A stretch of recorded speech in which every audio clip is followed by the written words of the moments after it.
पहले अपने शिव गुरु के चरणों में प्रणाम करती हूँ, मैया पार्वती के चरणों में प्रणाम करती हूँ, नीलम दीदी हरेंद्र भैया के चरणों में प्रणाम करती हूँ, सभी गुरु भाई गुरु बहन के चरणों में प्रणाम करती हूँ। मेरे प्रणाम को स्वीकार कीजिए। गुरु भाई गुरु बहना कथा सुनाने जा रहे हैं, कृपा करके कथा को ध्यान से सुनिएगा। ध्यान से सुनने से ज्ञान मिलता है, आधी अधूरी कथा नहीं सुनना चाहिए, क्योंकि शिव गुरु का अपमान होता है। पूरा कथा सुनने से कथा के रहस्य के बारे में पता चलता है और ज्ञान भी मिलता है कि कथा में क्या बताया गया, क्या समझाया गया, उसका ज्ञान मिलता है। इसलिए कथा को हमेशा पूरा सुनना चाहिए ताकि ज्ञान मिल सके। अगर मेरा ये कथा आपको अच्छा लगेगा तो कमेंट में लिख के जरूर भेजिएगा। चैनल को सब्सक्राइब कर लीजिएगा। जो भी नया नया मैं कथा अपने चैनल पर डालती हूँ आप तक पहुँचता रहे आसानी से। आप हमारे कथा को देखते रहें, अपना प्यार देते रहें। ये कथा एक गुरु बहिना का है, बहुत दर्द भरी कथा है। गुरु बहिना सब ध्यान लगा के सुनिएगा थोड़े ध्यान से कि कितना गुरु बहिना के दर्द कथा के भजन में है। कि गांव में एक गुरु बहिना रहती थी, मियाँ बीबी रहते थे और 3 गो उनके बेटे थे। एक खुशहाल फैमिली थी, हंसी खुशी 5 परिवार रहता था, 3 बच्चे और 2 ये मियाँ बीबी। बच्चे के स्कूल में पढ़ाते थे, लिखाते थे, मेहनत मजदूरी करके। अमीर भी नहीं थे, गरीबी फैमिली थी। बहुत मेहनत मजदूरी कई के गुरु बहिना ने अपने बच्चों के पाली। एक आदमी के कमाई में 5-5 आदमी का खर्चा चलाना गुरु बहिना बहुत दिक्कत देता है। अब न ये जमाने में तो पैसे कोई वैल्यू नहीं है, पहले के जमाने में लोग बहुत परेशानी उठा कर पाले हैं। हम लोग खुद अपने बच्चे को बहुत मुसीबत से पाले हैं, क्योंकि तब कमाई नहीं थी। पढ़ाना लिखाना, घर चलाना, खर्चा चलाना बहुत मुसीबत से लोग किया है। वो भी गुरु बहिना गुरु भैया बहुत मेहनत से अपने बाल बच्चे के पाले थे, पढ़ाए लिखाए बड़े हुए बच्चे। ऐसे जिंदगी लोग का गुजर रहा था, चल रहा था जीवन। कुछ दिन के बाद जो है किसी कारण जो है बस जो उनका पति थे गुरु बहिना के वो चल बसे। अब 3 गो बच्चे बचे और गुरु बहिना।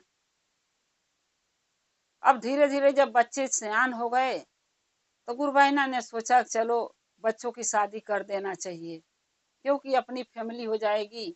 आज मैं हूँ कल नहीं हूँ, तो इनकी परिवार बीवी बच्चे रहेंगे तो अपना ये लोग खुशी से जिएंगे खाएंगे। न रहूंगी तो भी ना रहूंगी तो भी कम से कम चिंता तो कम रहेगी कि शादी कर दिए, बहू आ गई, हमारे बेटे को तो देख रही है। गुरु बहिना ने 3 बच्चों की शादी कर दी। जब 3 बहुएं आई तो जब गुरु बहिना चर्चा भजन में जाती थी तो 3 बहुओं को अच्छा नहीं लगता था कि उनकी सास चर्चा भजन में जाए। न वो चर्चा भजन में जाने देना चाहती थी और न दान पुण्य करने देना चाहती थी। इसीलिए कहते हैं गुरु बहिना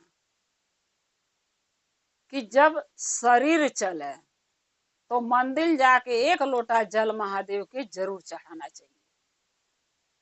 जबले शरीर चलता है, हाथ पैर चलते हैं, 1 लोटा जल महादेव को चढ़ाना चाहिए, तीर्थ धाम करना चाहिए, दान पुण्य करना चाहिए। आज जब घर में अपनी चलता है, अपना मलिकई जब चले तो दान करना चाहिए। जब शरीर चले तो मंदिर जाके 1 लोटा जल भोले बाबा को चढ़ाना चाहिए महादेव के। आज जब अपन मलिकई चले घर में तो दान करना चाहिए। जब अपनी शरीर साथ नहीं देता है तो मंदिर भी इंसान नहीं जा सकता। आज जब अपना घर में नहीं चलता है अपनी मलिकई तो दान पुण्य भी नहीं कर सकते। इसलिए जब शरीर चले तो पूजा करना चाहिए, मंदिर जाना चाहिए। जब घर में अपना मलिकई चले तो दान करना चाहिए। कल के लिए नहीं सोचना चाहिए कभी बहुत समय बाद में कर लूंगी, क्योंकि जो बहुत समय देख के चलता है वो कभी नहीं कर पाता है कुछ, क्योंकि समय कब बदल जाता कोई नहीं जानता। जैसे गुरु बहिना का बदल गया, कथा में देखिएगा सुनिएगा। तीनों बहू जब आ गई तो नहीं चाहती थी मेरी सास दान पुण्य करे, रोकती थी, टोकती थी, नहीं करने देती थी, किसी को कुछ देने नहीं देती थी, चर्चा भजन में नहीं चाहती थी वो जाए। लेकिन जिसका मन चर्चा भजन में लग जाता, गुरु बहिना घर में कितनों कोई रोके वो जाएगा जरूर, जब तक हाथ पैर चलेगा। लेकिन जब घर में अपन नहीं चलता मलिकई तो दान पुण्य नहीं कर पाता। वैसे गुरु बहिना दान करती थी तो बहुओं के अच्छा नहीं लगता था। एक दिन महादेव क्या किए कि साधु का भेष धई के आए, तीनों बेटे कमाने चले गए। और साधु का भेष ध के जब महादेव आए तो गुरु बहिना ने सोचा कि चलो तनी एक मुट्ठा चावल दान कर लेते हैं। अब देखिए दान कैले का क्या है। एक मुट्ठा चावल जब गुरु बहिना दान कैली महादेव के, यानी महात्मा जो आए थे दरवाजे पर, तो बड़ी वाली पतोह उनको आंख लगी गुरेरने, दिखाने, तरेरने। आंख का मतलब आप लोग जानती ही हैं, आंख ही दिखाने लगी कि क्यों तू एक मुट्ठा चावल दान करी है। जब दूसरे दिन गुरु महादेव आए साधु के भेष में, तब गुरु बहिना 2 मुट्ठी जो चावल दान करी। तब मझली पतोह झगड़ा करी, बहुत लड़ाई करी गुरु बहिना से, बहुत ज्यादा लड़ाई हुआ उनके घर में। आज जब तीसरे दिन महादेव आए साधु के भेष में भिक्षा मांगने, तब गुरु बहिना 3 मुट्ठा जो चावल दान करी, तो छोटी वाली पतोह अपनी सास को घर से निकाल दी, खदेड़ दी। जब उनके तीनों बेटा कमा के आए बाहर से, तो आते ही भर में अपने अपनी पत्नी को से पूछे अपनी माँ के बारे में। तो उनकी पत्नी सब बोली थी ना उनके कि तुम्हारी माँ घर छोड़ के भाग गई। ये बात जब बेटे सुने तो बेटों की विश्वास नहीं हुआ गुरु बहिना के लड़कों के। गुरु बहिना के बेटा बोलने लगे कि जब मेरी माँ, मेरे पिताजी गुजर गए, तब मेरी माँ घर छोड़ के नहीं भागी, हम लोगों के छोड़ के नहीं भागी। तो इस उम्र में मेरी माँ, मैं कैसे विश्वास तुम लोगों का करें हम लोग कि इस उम्र में मेरी माँ बुढ़ापे में घर छोड़ के भाग जाएगी। तो तीनों पतोह बोली गुरु बहिना का कि हाँ तुम्हारी माँ भाग गई तभी तो बोल रहे हैं। तीनों लड़के बोले अपने अपनी पत्नी से कि हम लोग अपनी माँ के ढूंढने जा रहे हैं कि मेरी माँ कहाँ गई है। अगर ये बात झूठा निकला कि मेरी माँ भागी नहीं है, तुम लोगों के वजह से गई है घर छोड़ के, तो तुम्हारे लोग के साथ हम तीनों भाई बहुत बुरा करेंगे।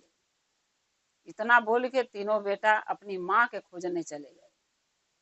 जब ढूंढते ढूंढते गए तो गुरु बहिना एक चर्चा में बैठ के चर्चा सुन रही थी। तीनों बच्चे ने सोचा कि चर्चा का आवाज आ रहा, माइक लगा हुआ है, क्या पता माँ वहीं गई। तीनों बच्चे अपनी माँ की तलाश में जब चर्चा में पहुंचते हैं तो देखते हैं अपनी माँ को चर्चा में बैठे हुए, महादेव का चर्चा सुनते हुए, भजन करते हुए। तब तीनों बेटे जब चर्चा विराम होता है, पर प्रसाद बंट जाता है, तब तीनों बेटे प्रसाद लेने के बाद कहते हैं माँ तुम घर चलो, अपने घर लौट चलो। तब गुरु बहिना कहती है कि नहीं बेटा, मैं उस घर में नहीं जा पाऊंगी। जिस घर से मुझे खदेड़ा गया है उस घर में मैं कैसे जाऊं। एक मुट्ठा चावल दान कैली एक महात्मा के, एक जोगी के, तो बड़ी पतोही आंख दिखाने लगी। जब दूसरे दिन आए महात्मा जोगी तो 2 मुट्ठा चावल दान करी, तो मझली पतोही झगड़ा करी। जब 3 मुट्ठा चावल तीसरे दिन दान करनी आए थे जोगी बाबा, तो छोटी वाली पतोही घर से हमके निकाल दी। उस घर में मैं नहीं जाऊंगी, अब कभी भी नहीं जाऊंगी। जाओ बेटा तुम लोग, धन दौलत है जो भी हमारे पास तुम लोगों के लिए छोड़ रखी हूँ, जाओ अपने अपने पत्नी, अपने अपने बेटों के साथ, बच्चों के साथ खुश रहो। तब तीनों बेटा बोलते हैं कि नहीं माँ घर चलो, क्योंकि तुम्हें हम लोग नहीं छोड़ सकते हैं। अपनी अपनी पत्नियां के तो हम लोग कुआं खुदवा के और उसमें डाल के भटवा देंगे जिंदा। लेकिन तुम्हें नहीं छोड़ सकते। तब गुरबहिना दुखियारी माँ अपने बेटों के कैसे भजन गा के सुना रही है। दुआरा पर आई लहन जोगिया फकीरवा, दुआरे पर आई लहन जोगिया फकीरवा, भिक्षो न देलिए बबुआ, एक मुठा चौरा हम दान कई दिहली, एक मुठा चौरा बेटा दान कई दिहली, बड़की पतोहिया आँखि देखाव हो राम, बड़की पतोहिया आँखि देखाव हो राम, दुआरे पर आइलन जोगिया फकीरवा, एक मुट्ठी दुई मुट्ठी चावल दान कैली हो राम, दुआरे पर आइलन जोगिया फकीरवा, दुई मुट्ठी चावल दान कैली हो राम, मछली पतोहिया कैल झगड़वा, बेटा मछली पतोहिया कैल झगड़वा, कैसे लवटी घर जाइए राम, कैसे लवटी घर जाइए राम, दुआरा पर आइलन जोगिया फकीरवा, तीन मुट्ठी चावल दान कैलिए राम, दुआरे पर आइलन जोगिया फकीरवा, तीन मुट्ठी चावल दान कैलिए राम, छोट की पतोहिया घर से निकलल, कैसे लवटी घर जाइए राम, छोट की पतोहिया घर से निकलल, कैसे लवटी घर जाइए राम। वो गुरु बहिना अपने बेटों से रो रो के अपने दुख का सारी बात ही अपने दिल के बता दी कि तीनों बहू मिल के मेरे साथ क्या क्या करी।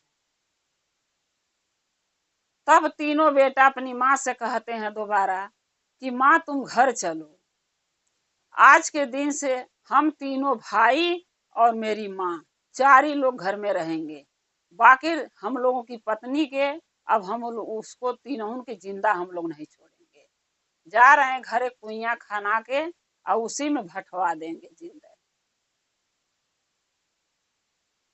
जब गुरु बहिना के बेटे लेके उनके घरे जाते हैं तब कुइयां खनाने लगते हैं। तब फिर गुरु बहिना देखिए क्या कहती हैं बेटों से, काहे के बेटा हो कुइयां खनाइबा, काहे के बेटा हो कुइयां खनाइबा, काहे के बहू भठियाइबा ए राम, काहे के बेटा हो कुइयां खनाइबा, काहे के बहू भठियाइबा हो राम, छोड़ी देहु बेटा हो इनके ही कर्म पर, छोड़ी देहु बेटा हो इनके ही भागी पर, जैसे करी है वैसे पई है हो राम,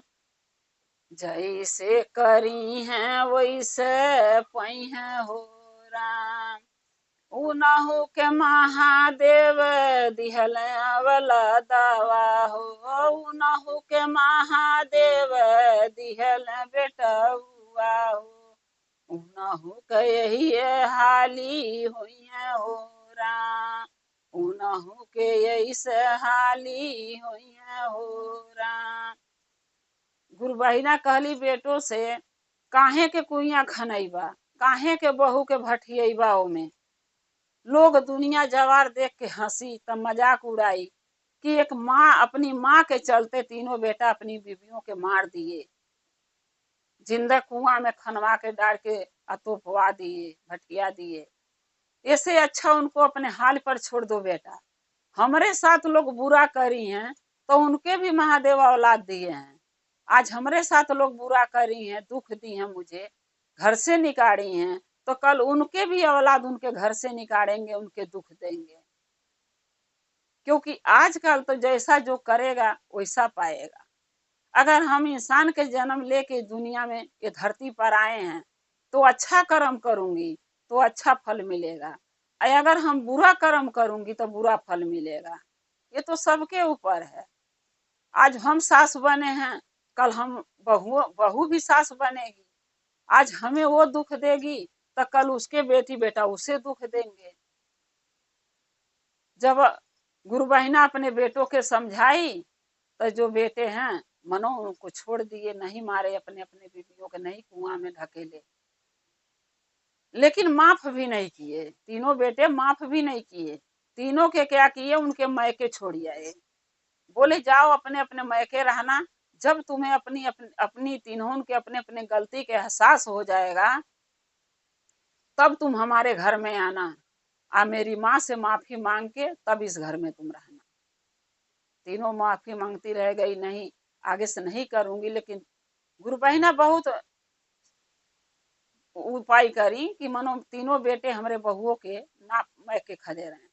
लेकिन तीनों बेटे इतने दुखी थे अपनी माँ के लेके, क्योंकि जो बेटा जानता है कि मेरी माँ कितना कष्ट उठा के हमको रखी है, पढ़ाई है, लिखाई है, पोसी है, शादी ब्याह करी है, वो बेटा अपनी माँ का दुख जरूर समझेगा।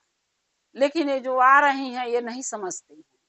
इनको तो लगता है कि जब इंसान पुरनिया हो गया तो इनको घर से निकाल दो, ये बेकार हो गई है। लेकिन वो लोग ये भूल जाती हैं कि आज हम अपने सास के दुख देते हैं तो कल को हमारी भी बहू आएगी तो हमें भी वही दुख देगी। तब पता चलेगा, तब एहसास होता है कि काश हम भी अपने सास के साथ अच्छा किए होते तो हमारी भी बहू मेरे साथ अच्छा करती। लेकिन खैर गुरु बहिना वो तो अपने अपने भाग्य का है। कहते हैं ना, जो भाग में लिखा है वो लोग वही खाने को मिलता है। जो भाग में लिखा है वही औलाद, अच्छा बहू, अच्छा पोती पोता वैसा ही मिलते हैं। तो अपने अपने कर्मों का सजाई है। जो कर्म जैसा बना के आया है वैसा ही उसको जीना है। गुरु भाई गुरु बहिना, मेरा ये कथा कैसा लगा आप कमेंट में लिख के जरूर भेजिएगा। चैनल को सब्सक्राइब कर लीजिएगा कि जो नया नया कथा, नया नया वीडियो मैं अपने चैनल पर डालती हूँ आप तक पहुँचता रहे। आप हमारे कथा को ऐसे ही देखते रहें, अपना प्यार देते रहें। हम और आप शिव परिवार से ऐसे ही जुड़े रहें। हर हर महादेव, घर घर महादेव। महादेव की दया और कृपा सभी भक्तों पर सदा बना रहे। शिव गुरु सदा साथ रहे।